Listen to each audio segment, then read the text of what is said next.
नमस्कार सभी लोगों को, जय हिंद। आज का हमारा टॉपिक है मस्कुलर सिस्टम। आज हम मस्कुलर सिस्टम पे बात करेंगे।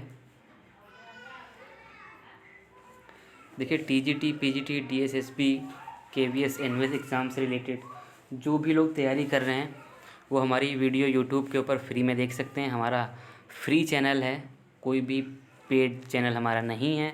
आप फ्री में अकॉर्डिंग टू सिलेबस वीडियो देख सकते हैं। और अगर आप हमसे व्हाट्सएप पर जुड़ना चाहते हैं तो ये दिए हुए नंबर पर हमें मैसेज कर सकते हैं। जो हमारा ग्रुप है, WhatsApp group physical education class का, उससे आप जुड़ सकते हैं। चलिए हम बात करते हैं अपने टॉपिक के ऊपर। मांसपेशियां मानव शरीर में एक मोटर के रूप में कार्य करती हैं। मांसपेशियां ही शरीर को बल व आकार देती हैं। मानव शरीर में लगभग 600 से 650 मांसपेशियां पाई जाती हैं। मांसपेशियों का भार शरीर के भार का लगभग 45% होता है। मांसपेशियों में 25% भाग प्रोटीन तथा 75% भाग पानी होता है। हम आगे देखते हैं। There are 3 types of muscle. मांसपेशियाँ 3 प्रकार की होती हैं। कौन कौन सी होती हैं? Skeletal muscle, smooth muscle and cardiac muscle. ये 3 तरह की मांसपेशी होती हैं। अब हम इनके बारे में जानेंगे कि स्केलेटल मांसपेशी कौन सी होती है, स्मूथ मांसपेशी कौन सी होती है और हमारी कार्डियक मांसपेशी कौन सी होती है। इनके बारे में जानेंगे। सबसे पहले हम पढ़ेंगे स्केलेटल मसल। स्केलेटल मसल को वॉलेंट्री मसल भी बोलते हैं, इसे स्ट्राइटेड मसल भी बोलते हैं और स्ट्रिप्ड मसल भी इसी को ही हम बोलते हैं। ये तीनों उनके नाम हैं। स्मूथ मसल्स, इनको हम इनवॉलेंट्री मसल्स भी कहते हैं, अनस्ट्रिप्ड मसल भी कहते हैं और नॉन स्ट्राइटेड मसल भी इन्हें ही कहते हैं। फिर आती है हमारी कार्डियक मसल, इसको हम ब्रांच स्ट्राइटेड मसल्स भी कहते हैं। अब हम इनके बारे में जानेंगे, इन पे कौन कौन सी मसल्स आती है, हम उनके बारे में बात करेंगे। तो नंबर 1 पे हमारा है स्केलेटल मसल। मानव शरीर की हड्डियों से जुड़ी रहती हैं। जो स्केलेटल मसल्स होती हैं वो मानव शरीर की हड्डियों से जुड़ी रहती हैं, जो मनुष्य की इच्छा होने पर काम करती हैं।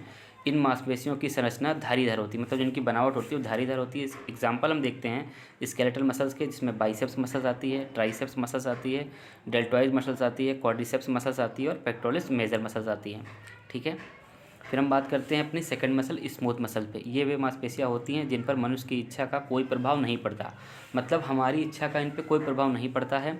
ये अपने आप कार्य करती हैं। हमारे शरीर में जितनी अंदरूनी अंग हैं, ठीक है, वे सब इस मांसपेशी के अंतर्गत आते हैं। अब इनके एग्जाम्पल हम एक बार देखते हैं। एग्जाम्पल हमारे कुछ इस प्रकार हैं: छोटी आंत, बड़ी आंत, पेट की मांसपेशियाँ, फेफड़ों की मांसपेशी और लीवर की मांसपेशी। ये सब जितने भी हमारे इंटरनल ऑर्गन्स हैं वो स्मूथ मसल के अंदर आते हैं। अब हम देखते हैं आगे कार्डियक मसल की बात करते हैं। ये हृदय की पेशियाँ होती हैं। जो कार्डियक मसल है ये हृदय की पेशी है, जो हृदय को चारों तरफ से घेरे रहती है। इनकी 3 परत होती हैं। ठीक है। सबसे पहली जो बाहरी परत है उसको हम बोलते हैं पेरिकार्डियम, बीच वाली परत को बोलते हैं मायोकार्डियम और अंदरूनी परत को बोलते हैं एंडोकार्डियम। अब हम थोड़े आगे कुछ इंपॉर्टेंट हमारे क्वेश्चन उनको देखते हैं। नई मांसपेशी बनना, नई मांसपेशियों का बनना तथा तंतुओं में परिवर्तन कहलाता है मायोब्लास्ट। मांसपेशी के सिरे को बोलते हैं टेंडन। रेड मसल फाइबर को हम बोलते हैं स्लो ट्विच मसल फाइबर और टाइप 1 मसल फाइबर। ये इनके नाम है, बहुत इंपॉर्टेंट है, याद रखिएगा। फिर हम बोलते हैं वाइट मसल फाइबर। जो हमारे दूसरे प्रकार के मसल्स हैं उनको फास्ट ट्विच मसल फाइबर बोला जाता है और टाइप 2 मसल फाइबर भी बोला जाता है।